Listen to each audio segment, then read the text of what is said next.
Imagine you're sitting across the table from someone in a high-stakes corporate negotiation. You've prepared all the facts, you know your numbers inside and out, and your pitch is strong, but there's something you might be overlooking, something crucial that can make or break the outcome of this negotiation. And that something is your body language. You may not realize it, but how you present yourself physically in a negotiation speaks volumes. It's more than just what you say, it's how you say it, and your body language could be the key to persuading your counterpart and winning the deal. Whether you're trying to close a major business agreement or convince a colleague to support your idea, understanding the role of body language in persuasion can give you a significant advantage. The truth is, body language can communicate confidence, trustworthiness, and authority. It can also convey insecurity, defensiveness, or lack of interest. It's a powerful tool that, when used correctly, can help you steer the conversation in your favor. So, let's take a closer look at how you can harness the power of body language to persuade and influence others during corporate negotiations. First, let's talk about posture. The way you sit or stand in a negotiation sends a message to the other party about your level of confidence and authority. If you slouch or fold your arms, it can make you appear closed off, disinterested, or lacking in confidence. But when you sit up straight with your shoulders back, you immediately project confidence and openness. Your posture can also show that you're in control and ready to engage. Think about a time when you felt in control of a situation. Your posture likely reflected that feeling. Perhaps you stood tall or leaned forward slightly to engage. That's the type of posture you want to adopt during negotiations. It signals that you're present, you're confident, and you're ready to make your point. But here's the thing, your posture doesn't just affect how others perceive you, it also influences how you feel. Research shows that adopting a confident posture can actually increase your self-confidence. It's called power posing, and it's a technique that can help you feel more powerful and capable. When you stand tall, take up more space, and exude confidence in your posture, you begin to feel more powerful, and this energy can naturally flow into your negotiations. So how can you use this to your advantage? When you walk into a negotiation, remember to stand tall, shoulders back, and head held high. This simple change in posture will help you feel more confident and communicate that confidence to others. Let's move on to another key element of body language: eye contact. Eye contact is one of the most powerful tools you have in any negotiation. It's a sign of attentiveness, respect, and trust. But it's also a tool for persuasion. When you maintain steady eye contact with your counterpart, you show them that you're fully engaged and that you're paying attention to what they're saying. It establishes a connection and helps build trust. But too little eye contact can signal disinterest or dishonesty, while too much can come across as intimidating or even confrontational. So what's the right amount? Well, research suggests that aiming for around 60-70 eye contact is ideal during a conversation. This helps you maintain engagement without overwhelming the other person. Eye contact also has a way of subtly reinforcing the points you're making. When you're making an important statement, locking eyes with the other person can create a sense of emphasis. It adds weight to your words and makes you appear more assertive and credible. But here's the trick. Eye contact isn't just about looking at the other person.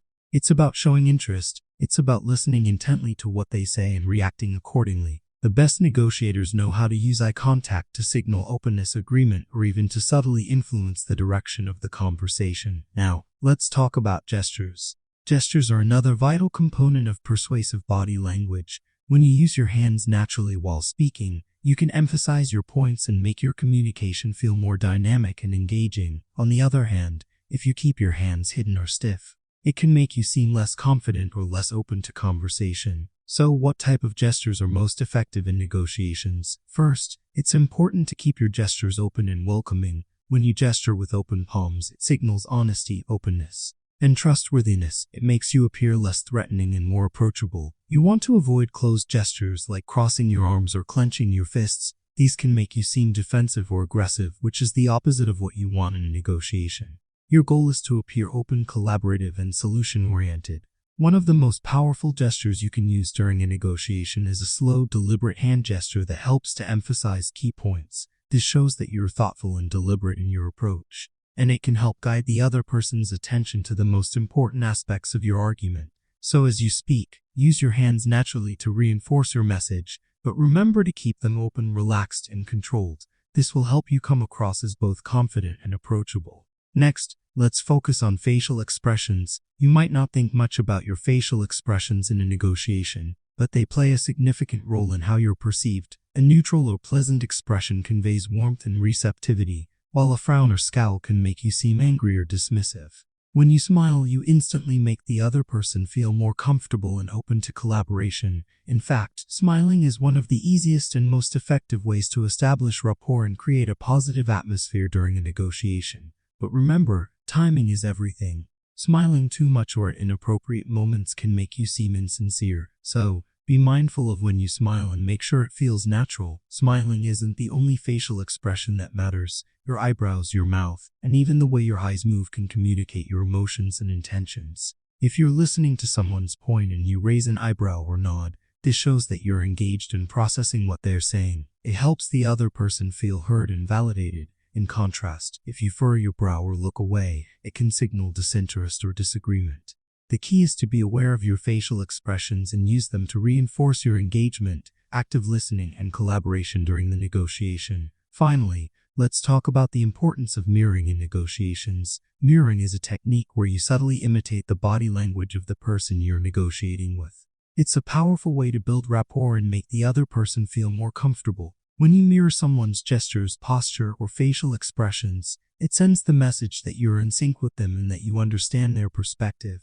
Mirroring creates a sense of connection and alignment, which is essential in negotiations. It makes the other person feel that you're not only on the same page but that you're working together to find a mutually beneficial solution. But remember, the key to successful mirroring is subtlety. You don't want to overdo it, or it will come across as forced. Instead, mirror the other person's actions in a natural, organic way. This will help you build rapport and increase your chances of reaching a positive outcome. Now that you understand the key elements of persuasive body language, it's time to start putting them into practice. The next time you're in a corporate negotiation, think about how you can use your posture, eye contact, gestures, facial expressions, and mirroring to your advantage. When you align your body language with your goals, you'll not only increase your chances of success, but you'll also become a more persuasive and influential negotiator. So, as you prepare for your next big negotiation, remember that your body is an essential tool in your persuasive toolkit. Make sure you're using it to its fullest potential, and you'll find that you can influence the outcome in your favor. Don't forget to subscribe, like, share, because you will learn a ton of information in the next video.